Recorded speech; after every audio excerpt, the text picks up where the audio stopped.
Hello and welcome to God in Film, the podcast where a Christian and an atheist dive into the best that cinema has to offer and see if we can find any parallels with the gospel or any other Bible stories. I'm educator and headstrong eldest child, Giles Goff. And I'm quirky yet overlooked middle child, Julia Hall.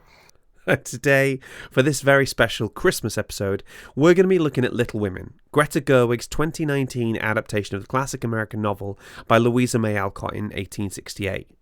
So, Julia, I just need to gauge this. What is your relationship to Little Women? The film is like my first ever foray into this at all. Oh, right, okay. So I knew of the book, I knew it existed, but I'd never read it. I hadn't watched any of the previous films. It was until you went, hey, you need to watch this. And I went, okay, cool. And I absorbed it into my brain. So this is kind of clean slate, first ever fresh viewing of Little Women. That is fantastic, because for the next hour or so of this episode, I am going to be fangirling so damn hard. There are moments when you can sort of look in on yourself and notice just how you're passionate about such diverse things. I can talk for hours about Star Trek, X-Men, Christianity, why Wales is great, and Little Women. Do you know what I mean? Yeah. It's just that's such a wide range of very things. Noble things to be passionate about. Wales is great. So first of all, let's address the elephant in the room. Is Little Women actually a Christmas film? So I had to have a think about this, because it's obviously sort of set out over a period of years, and bits of the story happen at different times in the year. However, Love Actually happens over the period of a year, and there's a spring and summer and autumn in there. Yeah. And that's a Christmas film, so I think that's fair enough. I think thematically it fits in with much more of the sort of Christmas things than Die Hard. I mean the very because we do have a copy of the book in the library, so I have sort of skimmed bits of it over the past couple of days, and the very first scene is the Christmas scene, where they give their Christmas breakfast to the Hummels, I believe, and then. In return, Mr. Lawrence gives them a Christmas breakfast, which I think is very much the Christmas spirit. 100%. And it was released on Christmas Day. Oh, was it? I didn't even know that. Yeah. So it was released on Christmas Day, exactly 25 years after the 1994 one. My maths might be off, but it was released the same day as the 1994 one, just I see, in the future. I learned recently. If you're unsure, I asked Twitter this. I said, important question, is Little Women a Christmas movie? Quietly hoping Jordan King and Geek Queen Helen O'Hara might weigh in on this. And I said, I'm thinking about the Christmas special of my podcast. I just love Alcott. I visited her house, and I'd quite like an excuse to talk about her. And Helen O'Hara, of Empire Magazine and Empire Podcast, writer of Women versus Hollywood, and creator of the Bar Humbug podcast, which is all about Christmas movies. She said, that house is so good. The Owls, Beth's piano. And yes, I think it qualifies. So you can argue with me if you want, but you've got to argue with Helen O'Hara as well, you know? You can't argue with that. That's the expert right there. It is what it is, you know? So, yes, I did actually visit the house that she That's amazing. Wrote the book in and set it in. Basically, it was 2005. We just finished Camp America. I was staying with a friend in Boston, and that friend accompanied me up to Concord, Massachusetts, just so I could go and visit this one little boxy brown house. Oh, that's awesome. You know how, when you go to Cardiff and it's like you're walking through the set of Doctor Who? Yeah. This is exactly like you're walking through the set of Little Women, because the house is just so intrinsically linked in with the story, because it's so autobiographical, and every film version I've seen has sort of tried to stay pretty close to that orchard house. Piece of history right there. Now it's time for Julia's Facts. Yeah. We all know that, obviously, as you've already mentioned, Little Women, the book, was published in 1868. But did you know that there are books that follow Little Women? Who do you think you're talking to? I know you know, but do the royal you, our dear listeners, do they know? So it was followed by a second part, which was called Good Wives in 1869, then followed by Little Men, which follows the students of the boys' school that Jo sets up with her husband Friedrich in 1871. And then the last one, spoiler alert, they get married. And then the last one is Jo's Boys and How They Turned Out, which was published in 1886. Yeah, can you imagine that as a fan? Boom, Little Women in 1868, which... No, but the problem is Little Women and Good Wives kind of get smooshed together a lot. Like from what I was reading, I think a lot of it sort of ends up in the film as well. The stuff that happens in Good Wives. So 100%. So the way the book ends is basically their father comes home for Christmas. Beth does not die in and Tiny Tim did not die. Yeah. And she's like, oh, Beth's real sick, you know? Literally, my first introduction to Little Women is, do you remember the episode of Friends where Rachel and Joey swap books? Yes. Rachel's book is Little Women, and Joey's book is The Shining. He spoils something for her, so Rachel goes, Beth dies. You know? It's like, no, don't. She doesn't die, does she? No, okay, all right. Beth doesn't, and then just Joey ends coming in saying Beth's real sick, you know. So when I've got that in the back of my head, when you read Little Women, and thank goodness Beth survives till the end of the book, you're like. Okay, all right, fine, wicked, brilliant, fine, great. And then you get Good Wives, and oh, check it out, Beth dies. She's dead. Yeah, I didn't know that previously. I'm not sure where. I think it's one of those things where you sort of pick it up that Beth would pass away. So I was prepared for that. It still hurt, but I was prepared. So for context. My mum had like all 4 editions of the books. I picked it up, opened the book, and it was like, oh, there's Jo. She's 15. I'm 15. This is the character I'm going to relate to far too much. You know, that was literally the thought process, you know. And I think anybody who sees himself as a writer in any way, shape or form always relates to Jo. Yeah. Oh, absolutely. But apparently, Little Women, speaking of writers, apparently it only took Louisa May Alcott 10 weeks to write it. Although apparently this could have been for one of 2 reasons. One being she was so consumed in the process that, you know, she didn't eat, she didn't sleep. Her whole, you know, life for those 10 weeks was Little Women. Or she hated writing it and just wanted to get it done. Because much like Jo, and I know a lot of Little Women is based on Louisa May Alcott's own personal experiences and her personal life. She also started out writing sort of like pulp fiction in popularist kind of fiction. I love the kind of mercenary aspect to it. It's like, okay, are you going to pay me? I'll write whatever you want then. Yeah. You know? But that sort of penny dreadful kind of idea. So some accounts that I've read sort of indicate that actually she wasn't super jazzed about writing Little Women, which I hope is not the case, because I think that's quite sad if sort of I think the thing that you're most famous for is something that actually you didn't particularly like. It's a bit of a Conan Doyle situation. So hopefully it is because, you know, it consumed her life so much that she was just obsessed with getting this book finished. It's always difficult to like switch genres, isn't it? Do you know what I mean? J.K. Rowling was so self-conscious about it that she literally came up with a pseudonym, so that she could write about something else. So I think it always feels like a crunching of gears. And if you've been doing like pulpy stuff with like bodice ripping, like sword fighting stuff, and then you're like, so me and my sisters overcame our issues, you know, you must be feeling about like. I mean, the novel burning on Amy's part is pretty hardcore. I think that hurt me. Like, and there's no backups back then. You're not backing any of that up. That's the whole thing. Yeah, I did like the non sort of the almost flashback kind of element. I think if the costuming had been a little, and I know it won an Oscar, don't come for me. If the costuming had been a bit more on point, I think that could have really helped tell the story a lot better. Talk me through that.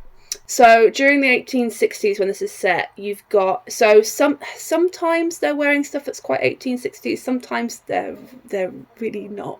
The 1860s, if you're looking at it side on, is all about these massive crinoline skirts. So you get, rather than a round shape, you're getting more of an elliptical kind of shape. Okay. But these round sleeves are very popular. Kind of round shoulders, sort of lots of braids. It's a very round, almost kind of childish silhouette in a way. Okay. And then when you move to the sort of early 1870s, then you're coming to the first bustle period. So you're getting sort of taller updos.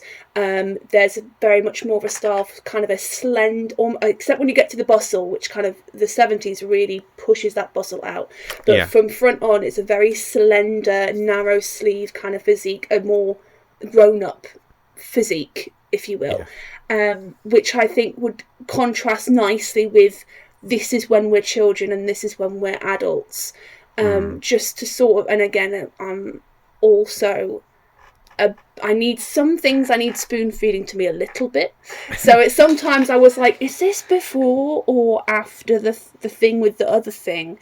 But I feel, I don't know, I think if it had just been there, I think that would have been a really nice kind of indicator of these two very quite different points in I think they did well in some aspects in that you could delineate where it was in the timeline based on what Joe's hair is like, you know, at certain points and things like that, and some just little bits about like the color grading.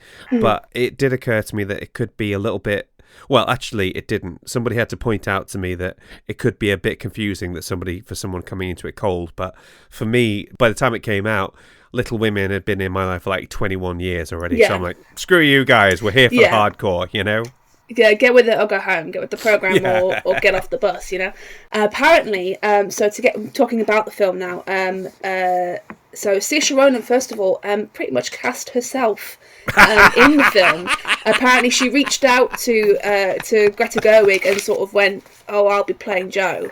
And initially Greta was quite reluctant because I think they'd just finished Lady Bird, but then decided actually that's quite a Joe thing for Saoirse to have done, and so was like, yeah, well, she's clearly perfect, which I think is delightful. Just by the way, I like the idea that doing a film because she knew her, it could basically be like, Bagsy me, Joe.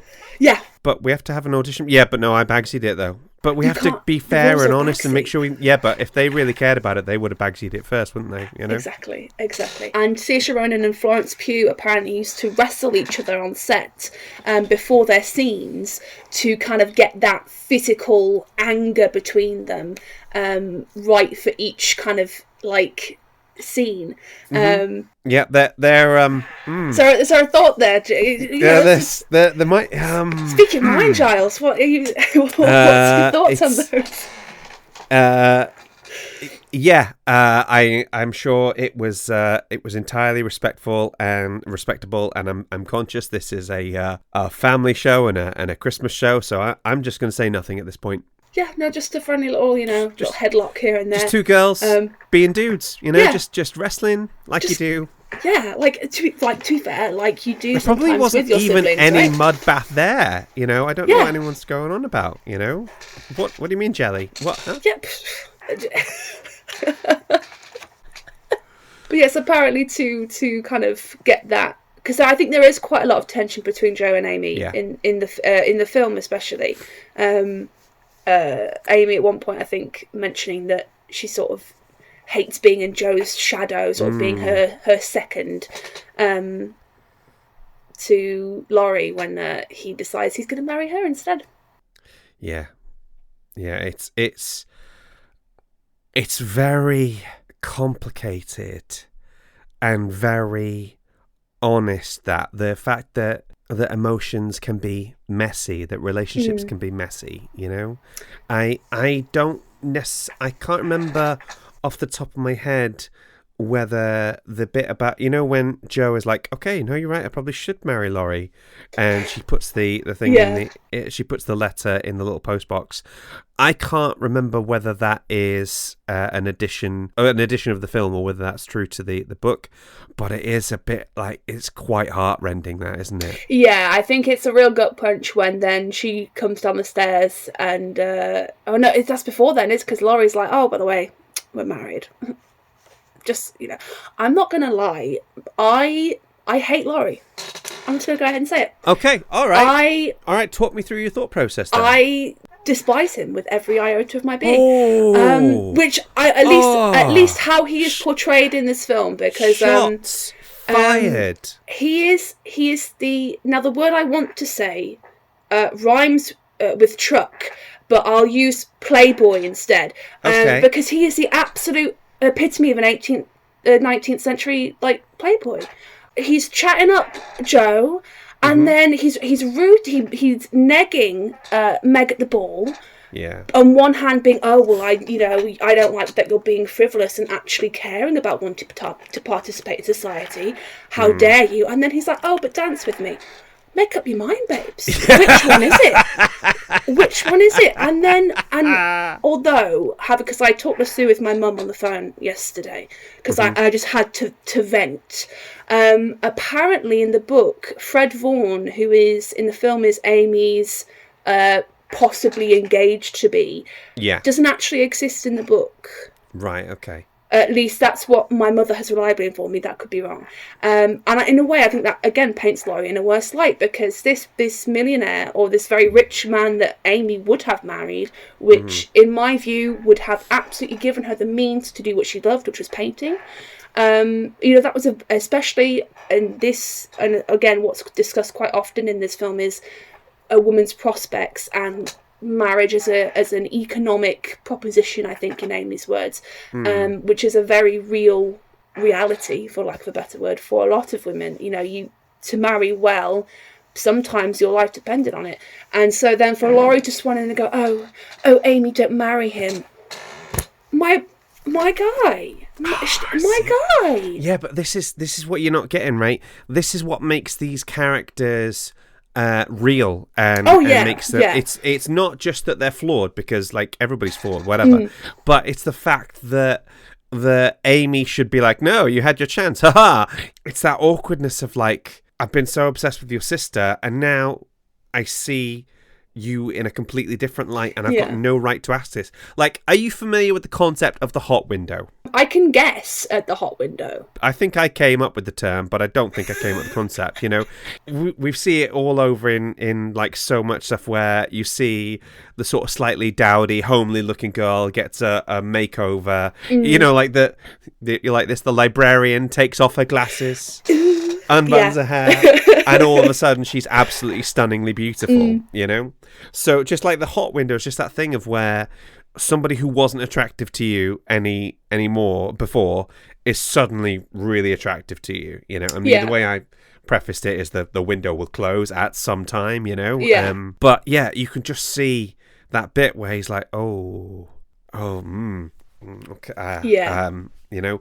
And now full disclosure, the way he talks to Meg at the party is horrendous. But what's interesting is if you try and juxtapose that with I think like the 1994 version, and again, we're going back decades since I saw that one, the girls are even more horrible, they're even more superficial, and Meg is really bending over backwards to fit in with these people. So again, it kind of comes down to how they're depicted, because there are other ways of shooting that scene where Laurie seems like the good guy. You know, he's not playing the game. He's like, I want you to be your authentic self. But you're right, it does come across as like negging, and then he realizes, I've really screwed myself over.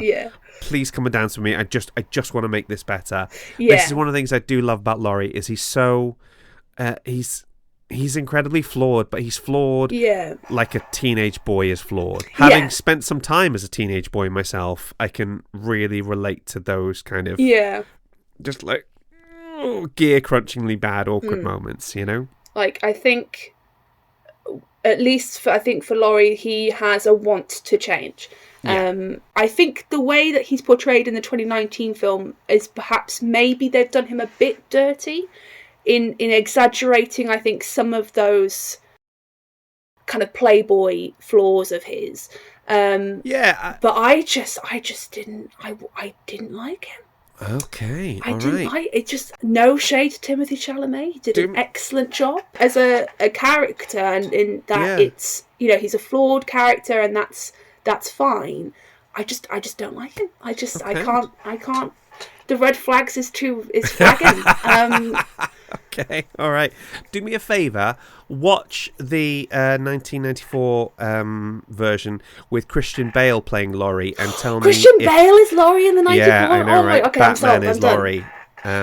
Watch it in that and see if your feeling is the same. And it'd be fascinating to see how you think. I do want to read the book now as well to get a full rounded experience. Off topic. I'm sure you must have like another fact for me. I do have one last fact, or a sort of a couple really, that can kind of be squidged into one. But back on the costuming kind of side, the artist whose name escapes me, but I will refer to my notes here, Winslow Horn. I think I've got that right. But his art was very influential for Greta Gerwig and the costume designer.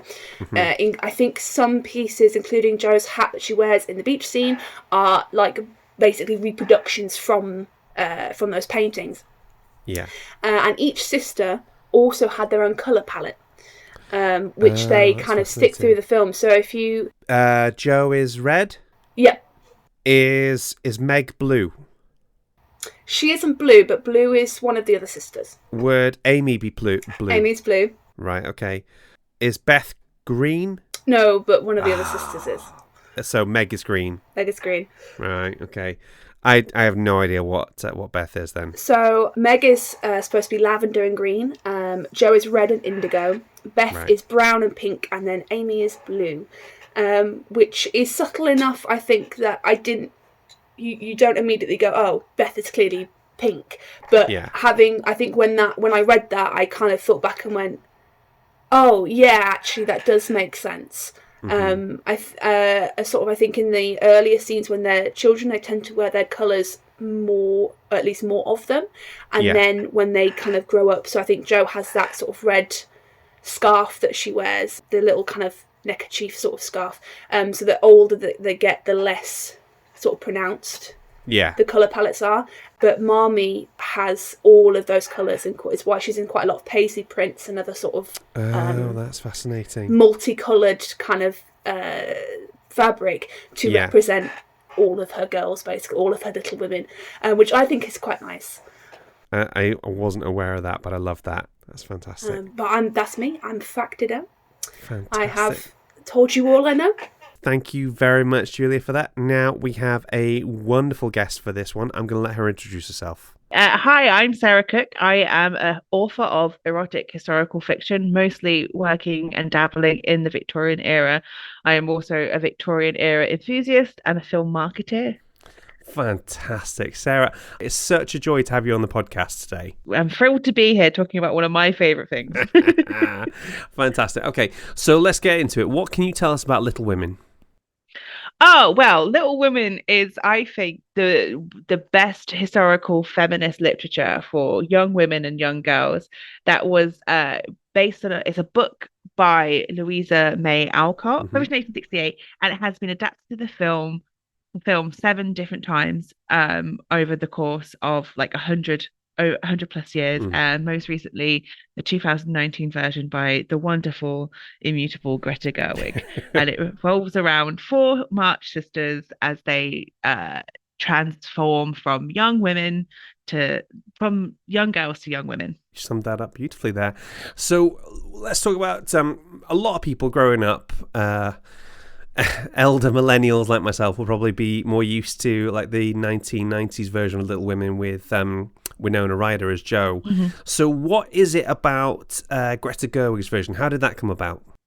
Well, Greta Gerwig, like most women, and especially like most young women, has always been inspired by Little Women. And she's apparently the story goes that one day she was moving house and she was looking at her books and she found Little Women again and she was reading through it and forgot how great it was. And also she said that it just as a writer herself, the story of Jo was something that kind of inspired her and she wanted to redo that and make it a new version for this new generation. That brings me to my next point. This new version of Little Women, it's the same but different. It's sort of, how would you say it? What would you say are some of the main differences in this version? My biggest one is the how they treat Amy, I think, is always a different aspect. A lot of people see Amy as sort of naive and foolish and quite villainous at times. I mean, as a writer, burning someone's manuscript is probably like the most heinous act you could commit against them. Do you know what? I'm so glad you mentioned that, because it's, for me, the biggest difference is the fact that she tells the entire story non-chronologically. We have it's like jumping back and forth in time. And if you see it chronologically and you see Kirsten Dunst's Amy burn the manuscript, you're like, okay, well, screw her then. She can get absolutely stuffed. And it doesn't help that in that version, the adult Amy, from what I remember, was a bit cold and unfeeling. You know, you couldn't really, she was very difficult to empathise with. Yeah, absolutely. But there's something about Florence Pugh and the writing here that really even the act itself, you can understand that it just comes from a bit of petulance and jealousy, and you can sort of see how Amy's life has been impacted by Jo's life, you know, like how she's always like in the shadow of Jo, and Jo's getting the things that Jo doesn't necessarily want, but Amy wants. And you can kind of see where that kind of festers a little bit more in Greta Gerwig's with that kind of jumping chronological. And also Florence Pugh has this wonderful way of just eliciting empathy in a character that necessarily doesn't have it in previous adaptations. Yeah. And then you have this wonderful monologue that Amy has in her adult sequences with Laurie, where you can sort of see that for women, it's necessary to marry and to marry well, because being an artist isn't necessarily like a feasible act. And that's kind of where a lot of Amy's like how she's been raised and how she is like pushed, and you can sort of see why she would think that way. And then you can sort of somewhat understand the manuscript. And then you also get the sequence where you can see that she's actually apologetic and she can understand what she's done wrong, and she's trying so hard to sort of like work her way back. And it's never quite the same with Jo and Amy. And I think that's really beautifully done as well, that you can sort of explore that even as adults, there's still tension between them, and there always will be. Yeah, I rewatched Gerwig's version recently, and the line where Amy says to Laurie, don't do that to me when I have loved you my whole life. And you get a real sort of insight into Amy's internal life there, which we never see anywhere else, because the book, and from what I remember, the 90s version is so resolutely Jo's film and Jo's story that nobody else really gets a look in. Do you know what I mean? Yeah, exactly. And that kind of bit where she's like, I can't be second best. Like, I can't be a replacement is basically what Amy's like. And it must, obviously, she knows that Laurie was in love with Jo, and Jo thwarted his advances and his marriage proposal. And then Laurie's now paying attention to Amy. And for Amy, that's heartbreaking, because she's never going to, in her mind, especially at this moment, she'll never be number one. She'll always be second best, and that's how she's felt all of her life. She's felt second best to Jo. Yeah, no, that's absolutely fascinating. And I think it felt to me like this version was more pragmatic. Like I say, the 90s version is very much about follow your art and follow your dreams and all this sort of stuff, whereas this version was like, no, we do actually need to eat, and you do need to support your family. So marrying rich is just something you're going to have to get used to. Exactly. And I also think that this version does a lot with Meg's storyline a lot better than any other adaptation, whereas Jo's very scornful of the fact that Meg wants to settle down and be married and have kids. And whereas Jo, and I understand Jo on a deep level, where she's like, we shouldn't be settling down. Women are made to be more than this. You should be a great actress. And Meg was like, this is my dream. Like, why are you taking that from me? Yeah. Like, it may not be as glamorous as how you want my life to live, but I'm happy and I want to marry and have kids and live that life. I feel like it's so beautifully woven in this story that women can have they can have it, or they can have love and like a relationship and a career, but they Hmm. can also have like marriage and be happy being a homemaker and be at home, and all that kind of different threads, which is why I find Greta Gerwig's version so beautifully captured. 100%. Listen, Sarah, thank you so much for finally coming on the podcast. It's a real joy to have you on. Thank you so much. I absolutely could. I do have to say before I go that there is a 1930s version, a 1933 version by George Cukor, which I think everyone should watch. It's not the best version of it, but it does have Catherine I was Hepburn going to trying to say be that's the Catherine Hepburn version. Catherine Hepburn. And if some people are like, "Oh, I can't believe Saoirse Ronan as like a young girl," the time flip from Greta Hmm. Gerwig's version, I'm like, you should see Catherine Hepburn trying to be like a 12-year-old girl, because it is just it's brilliant, and like it's beautifully done for the time. And I will always cry when Beth dies in every single version Yeah. of Little Women. Yeah. But if you want to see like ridiculous aging down, That's what threw me the 1933 most, version. actually, was in this one how Florence Pugh could just be a 12-year-old 1 minute and like 21 in the other. Like, how is there some kind of... Is there some kind of CGI going on here? Oh, there is one bit in 12-year-old young Amy that Florence Pugh has this line delivery, and I'm like, that is a 12-year-old girl. Yeah. And it's when she sees Laurie for the first time, she goes, hi. She goes, hi, I'm Amy, trying to be older. And I'm like, that makes her so much younger. Yeah, I know, man. Florence Pugh's got some serious game. Okay, awesome. Thank you very much. Let's leave it there. Of course. Thank you so much. Oh, do you have anything you'd like to plug, by the way? Oh, yes. I would love to plug my book, Diary of Murders, which is a dark Victorian erotic murder mystery set in 1895. You know those Christians, they love their dark erotic mysteries, you know? It's got a very spicy Christmas scene. I mean, perfect for the holidays. Fantastic. Okay, Julia, that was Sarah Cooke. What do you think? I'm still on the erotic murder mystery set, and that's on my Christmas list immediately. I need multiple copies just to stash around the house. You know, that sounds incredible. Yeah, 100%. Now it's time for Finding the Faith in the Film. Ba-ba! One of the trickiest things about finding faith parallels in Little Women is that it's kind of everywhere and nowhere at the same time. On the one level, you could just divorce it completely from any kind of religious or faith-based themes and just focus on the feminist struggles of the young women in the 1860s. On the other hand, I see critics who get like really mad at this adaptation because it hasn't talked about the religious parallels as much as they would have liked.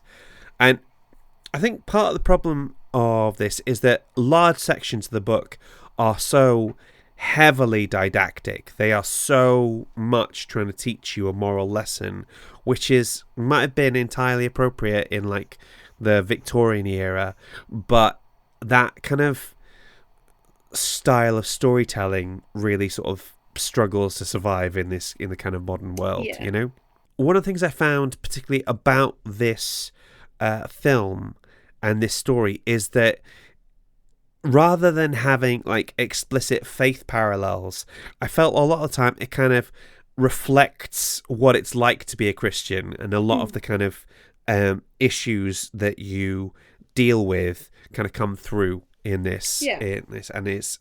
And that whilst the modern world might have moved on in a lot of ways, there's large swathes of kind of Christianity which are still struggling with some kind of the more patriarchal stuff. Are you with me? Yeah, I'm with you.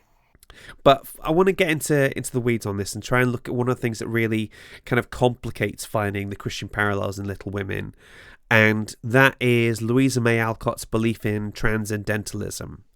Are you familiar with that at all? I am not. You'll have to educate me, but that sounds fascinating. Okay, so transcendentalism is a philosophical, spiritual, and literary movement that developed in the late 1820s and 1830s in like the New England area of the United States.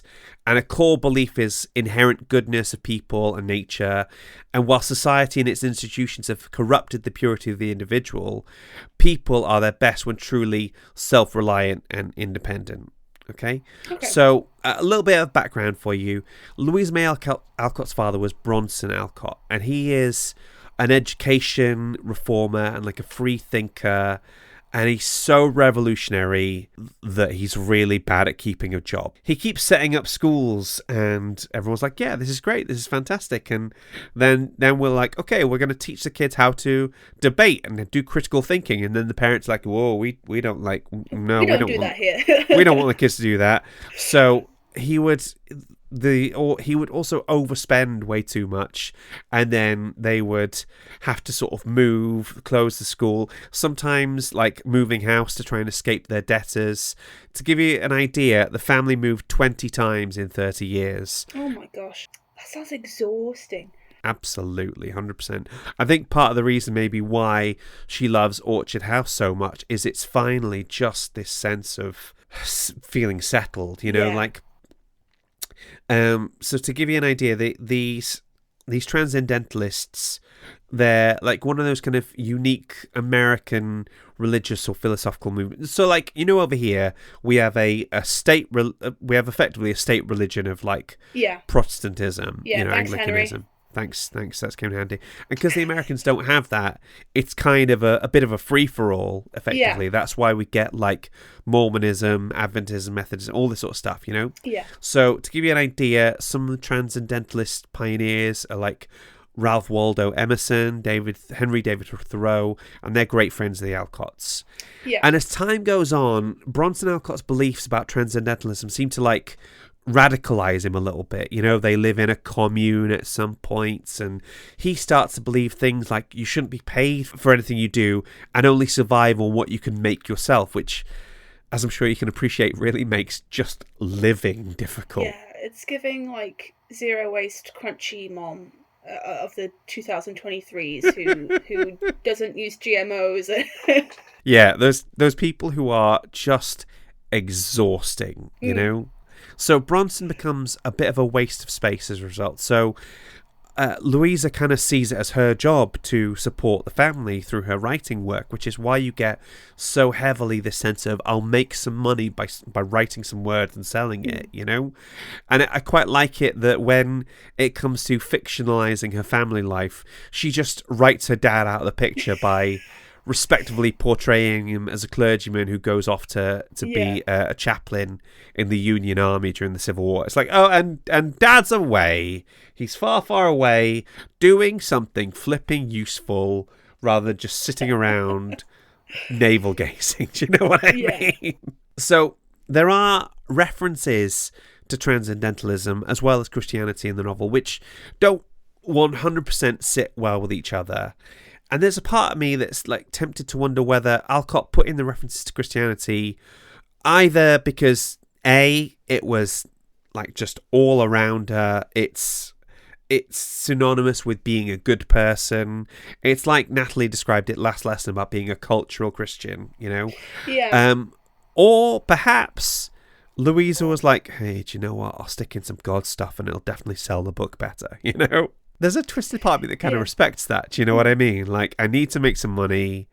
I'm going to write this book. It'll sell better if I have more of this. And that's, do you know what? If your dad is just checked out in terms of earning a living, then fair enough, Yeah. So the March sisters kind of live out their faith without really ever like explaining it or evangelizing it. And in a world where you would be assumed to be a Christian, I can see why you wouldn't need that. Do you know what I mean? Yeah. It would be the more feminist aspects back then that would have been more like revolutionary than the faith stuff. And now, like 160 odd years later, it's now kind of the other way round. Like, of course, we believe that a woman should make a living through her own works and this sort of stuff. And now it's the I shall make myself a better Christian. That's the stuff that doesn't quite sit right. Do you know what I mean? Yeah.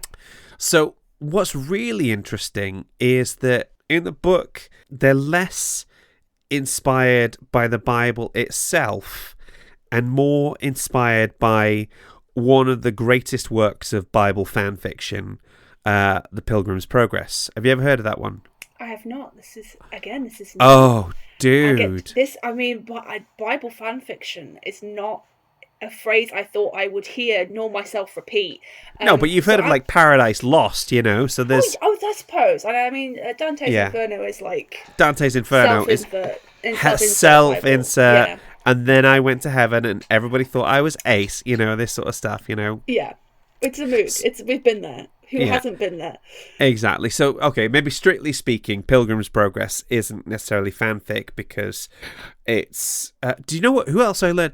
Anne freaking Rice, Vampire Queen herself, wrote Christian fan fiction. She wrote like a load of books about like Christ's time in Egypt and all this sort of stuff. So there is... Y'all can't see this right now, but I'm shooketh. My jaw is on the floor.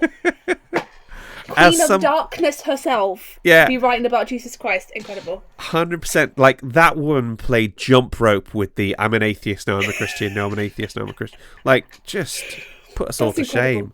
It just, as somebody who writes Christian fiction and Christian narrative fiction myself, I kind of feel like I'm in good company with some of this stuff. Do you know what I mean? Yeah. Yeah. Anyway, so Pilgrim's Progress by John Bunyan is actually an allegory. It's an allegorical text, and it comes out in 1678, and it's probably one of the most significant works of theological fiction in English literature, and it is like the forerunner of any kind of narrative aspect of Christian media. You know, it's been translated into 200 languages. It's never been out of print. It's had a influence on people like C.S. Lewis, Herman Melville, Charles Dickens, George Bernard Shaw, William Thackeray, Charlotte Bronte, Mark Twain, John Steinbeck, Enid Blyton, and obviously Louisa May Alcott. That's quite a hall of fame. I know, that you right? just rattled off there. I know. So there's this one character in it called Apollyon, who is like the main antagonist in Pilgrim's Progress. You know, he's the big bad. And Bunyan didn't pick that name out of nowhere. That name actually comes from a reference in the book of Revelation. You know, like the last book of the Bible. Yeah. Have you heard of that one at all? Yes, yeah, the second coming and horns and bowl. I think there's bowls involved somewhere. Yeah, and bowls, angels, rivers, beasts. Yeah. It is crazy. Now, like, one way to look at it is there is a prophetic reveal of things to come in the future. Another way to look at it is that it is the Apostle John talking in coded language to other believers at the time relating to like the destruction of Jerusalem and all that sort of stuff. We have talked more about Revelation in earlier stuff, and I am absolutely not going to get into it again because that will melt your brain. I think we discussed it for Infinity War, didn't we? Probably, if I remember rightly, because obviously right. Everybody gets in. Let me give you just a taster of Revelation. I'm going to read out a few verses from chapter 9, verses 7 to 11. The locusts looked like horses prepared for battle. On their heads they wore something like crowns of gold, and their faces resembled human faces. Their hair was like women's hair, and their teeth were like lions' teeth. They had breastplates like breastplates of iron, and the sound of their wings was like the thundering of many horses and chariots rushing into battle. They had tails with stingers like scorpions, and in their tails they had the power to torment people for 5 months. They had as a king over them the angel of the abyss, whose Hebrew name is Abaddon, and in Greek is Apollyon. Brackets, that is destroyer. Okay? So, like, that is some full-on stuff. Do you know what I mean? That is like the Beatles, like, helter-skelter White Album nonsense right there. Do you know what I mean? Yeah. Just horse-sized locusts to begin with. You could have stopped there and I would have been horrified. But now they have, like, teeth and also, like... hair was like women's hair. So, like, can you imagine, like, they've got these horrendous giant locusts, but with, like, hair like they've just stepped out of the salon, you know? Oh, God. I love that for them. Like... any Torchwood nerds out there, Abaddon is also the big bad in the series 1 of Torchwood. So it's Abaddon and Apollyon He's also a Warhammer 40k Primarch for my 40k fans out there. I mean, it's basically when you want to describe somebody who is the big bad, but you can't say the name Satan because it's too obvious, you know? So anyway, they are heavily into reading the Pilgrim's Progress. There's literally chapters of the book where they're reading it to each other and then discussing it, okay? So chapter 8 is called Joe Meets Apollyon. And in the book, each March sister is like depicted as having a fault that she must overcome to get through, usually with like their mother's explicit guidance, you know. And the entire first part of the novel is structured around John Bunyan's moralizing allegory, Pilgrim's Progress. Yeah. So I think for Joe, it's her anger. For Meg, it's her vanity. For Beth, it's her shyness. And for Amy, it's her propensity to burn people's only manuscript, you know. Yeah, Amy. Damn it, Amy. Have a word with yourself, you know? So the inspiration for the Bible isn't as direct, but it's like 2 steps removed, if that makes sense, you know? Yeah. And the aspects that I was talking about with how it kind of mirrors kind of Christian life is, like, one of the scenes in the film, I don't know if you remember, just on Meg's wedding day, and Joe and Meg are in their room together, and Joe drops to her knees and begs her not to get married. Like, we'll run away, you'll be an actress, all right, you know. Yeah. She tries to convince Meg to become an actress and save the sisters, and then Meg sort of tells her, just because my dreams are different than yours, it doesn't mean they're unimportant. And this feels like it's the kind of lesson that you need to learn in church life and just feminism in general. As you were saying, I think it's, if you want to get married and have children and that's your dream, that's absolutely just as valid as I want to be a business tycoon and like sell stocks and get, you know, hella money. You should be allowed to choose. Yeah. And that's the crux of the point, you know. That's what I remember, like a friend of mine explaining to me. It was like, no, feminism isn't we all go out and we all do impressive things and it's like, it's having the choice, you know? Yeah. And some people will often sort of put feminism and Christianity at odds with each other. And for those people, I just politely suggest that they get in the bin, you know, that they get in the bin and stay there, because we don't have time for that nonsense. Do you know what I mean? Yeah, it's one of those things where particularly people can also see it in, like, not just your job, your vocation that you do, but also the kind of roles you'll do on a Sunday. You know, like if you're up preaching, that's amazing. And if you're leading the worship, that's amazing. And if you're part of the car park team, well, that's fine too, and that's lovely, and that's still important. You know what I mean? Yeah. Yeah, so also just the roles that people do as volunteers, people can sort of look at those with differing levels of respect, effectively, you know. Also, Christianity has been one of the last holdouts of a thing called, have you heard of complementarianism?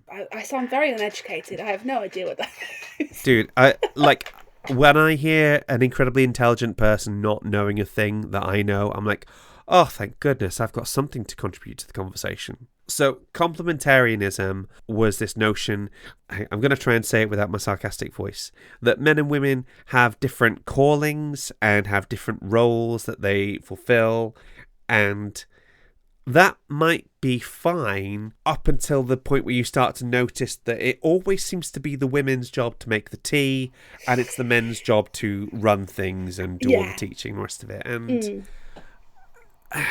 I'm sure there are people out there yelling at their speakers right now saying, no, that's not what complementarianism is. And I'm sure there's much more complicated, interesting ways of looking at it, but that is how it often ends up manifesting.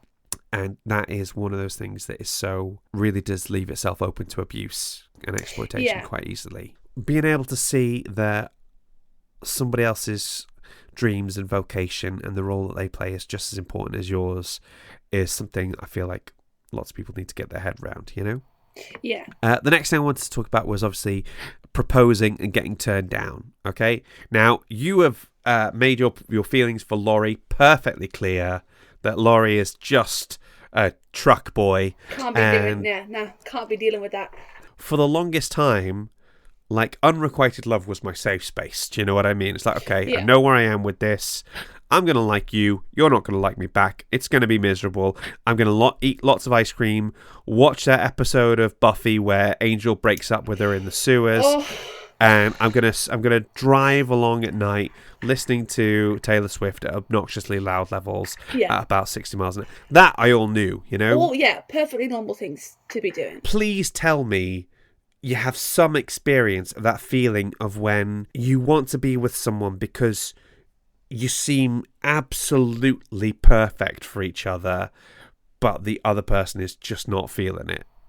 Yeah, I mean, in my particular experience, I'm thinking of, I thought that would be the case, but actually, I ended up dodging a bullet. So thank you, that person. Oh yeah, we've for all... not being interested in me, because it came out a lot better for me in the end. But yeah, no, it's rough, especially because if you kind of get, and I use the word friend zone very tentatively. Yeah. Because I don't think the friend zone really exists, because I think you're all, you know, if you were friends to begin with, then you can somewhat still be friends afterward. There's not like a special extra zone. Yeah. But you know, when you are friends beforehand and you kind of bare your soul, you then sit there and go, oh no, you know, have I made it awkward, have I made it different, and you know, you don't know whether you should, because you want to kind of continue being friends with that person because you like them and you want to be in their life, but then you're like, oh well, now am I, you know, being weird, and then you end up withdrawing too much, and then you'd be weird because you withdraw. It's a tricky situation. And Buffy episode, Swifty on Max. Ice cream. What else can you do? All the fun stuff, you know. And obviously in this, Laurie becomes Captain Friendzone, and he does what I think so many of us would do if we had the chance. Is that he goes to Paris, becomes a bit of a lush, and sort of gets drunk and parties with cute girls. And that is a move. To be fair, you know, it's like let's not pretend we wouldn't all do that if we had the choice. Do you know what I mean? But I think, obviously, again, talking about Christian subculture, there's this thing of guys proposing to girls, and this is particularly prevalent in America. We have this as well, but this thing of like, God told me I was going to marry you, and it's like, oh, okay, you know, and it. I mean, speaking as somebody who has proposed to somebody, my process was like, you have to pray about it beforehand, because you have to know that you've definitely thought this through and gone through all the processes and the rest of it. So my process tends to be, Lord, I think I want to marry this person. If you think it's a bad idea, tell me no. Okay, all right, let's do that then. You know, but I would in no way interpret that as God told me that I was going to marry you. You know? Yeah. So compared to just how badly some people handle the proposing and getting turned down, I think Laurie does a pretty good job of it here. No, to his credit, he tries to persuade, respectfully so, but when Jo puts her foot down, he does respect that. Which actually I do give him points for. Maybe I was a little harsh, but I do. Yeah, I do get. I mean, we're grading on points. A curve, aren't we? Here, it's you the know, basic. You know, it's the bare minimum. Yeah, it is. Boys, you know, if you get turned down, you can be sad about it. You know, but you gotta respect the decision, my guys. It's been my experience. Sometimes I've seen where they're like, they want you to be okay with it very quickly. You know, and you're like, no, I need to go over here. I've got my process. You know, it's Buffy season 3, and I before I know what's happening, I'm in the pastries aisle, and you've got to give somebody the space to kind of grieve that thing. Yeah. But you've then got to remember that you've got to be okay with it. Does that make sense? Yeah. You know. I think the flip side to it is that a lot of women, when you're constantly hit over the head with the idea that sort of it's like marriage and kids and family life is the standard, that you feel like that's what you should be aiming for, and as a result there are a lot of internalized pressures on women to say yes, even when the red flags are clearly apparent, you know. Last thing we're going to talk about, and you might want to get your hankies out for this one, because we are going to be talking about Beth dying. So there's the obvious parallels in that Beth dies in book 2 in Good Wives. It's because her illness comes back. I can't remember, what is it, scarlet fever, or she definitely gets scarlet fever in the film. I don't know if that then recurs later. And the reason she gets scarlet fever is because she went to the Hummels because she wanted to help them, and she was the only one that would, you know, and she hadn't had scarlet fever as a child, so it became much more dangerous to her. So Beth she's a little bit of a Mary Sue in the sense of she's a bit too perfect, a bit too idealized, but somehow Alcott manages to pull it off. Do you know what I mean? Yeah. You end up you end up kind of loving her in spite of yourself, I think, you know? Yeah, I think she's quietly virtuous. Does that make sense? It's not paraded, I think, as how virtuous Beth is. She just gets on with it. Yeah, 100%. So in essence, you see her effectively kind of sacrificing herself to help other people, you know. So the sort of Messiah, the Christ parallels are sort of really apparent in there, you know. And I think one other thing that's really important is that when she does die, it doesn't seem to shake their faith at all. Nobody changes how they feel about God just because their sister and their daughter has died. And I like that, because it shows even in tragedy, God is still God, you know. Those people who lose their faith when they are beset with tragedy, I sometimes think maybe it might have been a bit of a shallower faith to begin with. Do you know what I mean? Yeah. If it's because the entire point of the religion was something terrible happening to somebody innocent. And I just like the way that she manages to come up with like a Christ-like figure in the form of Beth and make it not be cheesy, and that's really impressive, you know. I mean, Jesus is the main guy, you know. He's the guy that everybody knows, and I think it's trying to do a subtle parallel of Jesus is, as you say, very difficult.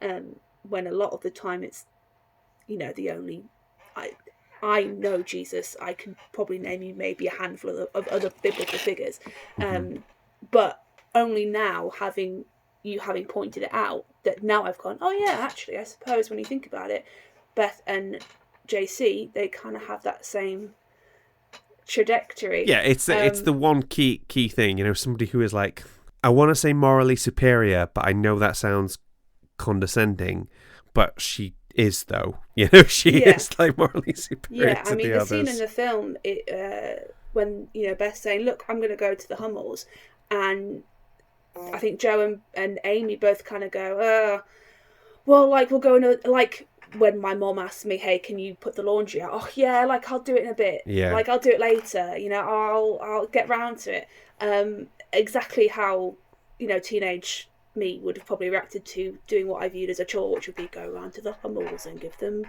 blankets and food and stuff. So that was, I felt, was quite a realistic sort of, I could see bits of my childhood, you know, in there, when, you know, you've got to do this chore that you don't want to do. But Beth will selflessly do that chore anyway, despite what it costs her, really, in the end. 100%. Okay, ladies and gentlemen, that wraps up our Finding the Faith in the Film. I appreciate this might have been a slightly more meandering episode than usual, but... Sorry, I'm a rambler.